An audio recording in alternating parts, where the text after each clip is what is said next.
forces it awakened. So much of this book focuses on the decades before the referendum. We show how demographic change and rising conflicts over identity put mounting pressures on the mainstream parties, but we also seek to explain why they proved able, for a while, to respond to these pressures. We want to understand why the dam eventually burst, but we also want to know why it did not burst earlier. In looking both to the long term and the short term, we go beyond explaining how Britain arrived at the decision to leave the EU and show how the changes which drove Brexit will continue to generate volatility and political change for many years to come. We map out how the referendum made voters acutely aware of new identity divisions and helped to forge new partisan identities rooted in these divisions. These identities are already having major effects on how British voters think of themselves, how they judge political parties and the other side. These divides may continue to exert a disruptive influence for many years to come. Our argument is presented in 3 parts. The first focuses on the long-term drivers of identity conflict, demographic change and its political consequences, in particular, educational expansion and ethnic change. We show how a tendency to divide the world into groups, ethnocentrism, shapes the views of different groups of voters and is structured in particular by voters' educational levels and socialization experiences. We then show how conflicts rooted in ethnocentrism had a profoundly disruptive impact in an earlier period of post-Second World War politics as ethnocentric voters mobilized in opposition to the first wave of non-white migration.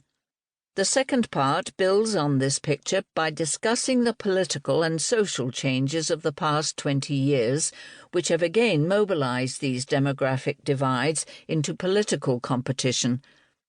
These include the gradual erosion of links between the traditional political parties and the electorate, the return of conflicts over immigration to the top of the political agenda, the emergence of a new party, UKIP, UKIP, mobilizing one pole of the identity divide, and the consolidation of voters at the other pole of the identity divide behind Labour. The third part focuses on the EU referendum and its aftermath.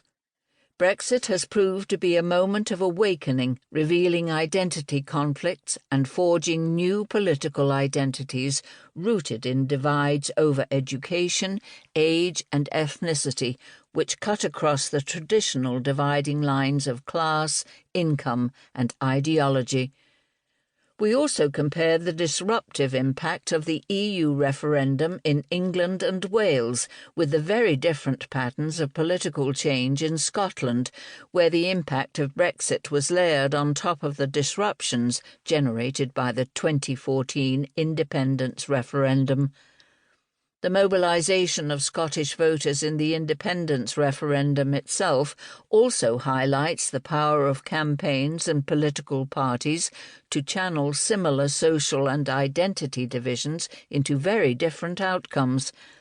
Parties do not just passively respond to social and demographic change, they help to shape its political meaning and electoral effects.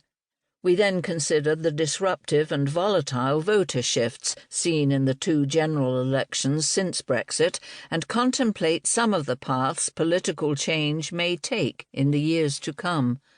Finally, in the conclusion, we reflect on the implications of the Brexitland story for our broader understanding of political change, showing that while the mobilization of identity conflicts around the question of EU membership is unique to Britain, the divisions over education, ethnocentrism and identity, which it has laid bare, are also visible in other countries and have growing potential to drive electoral disruptions elsewhere too.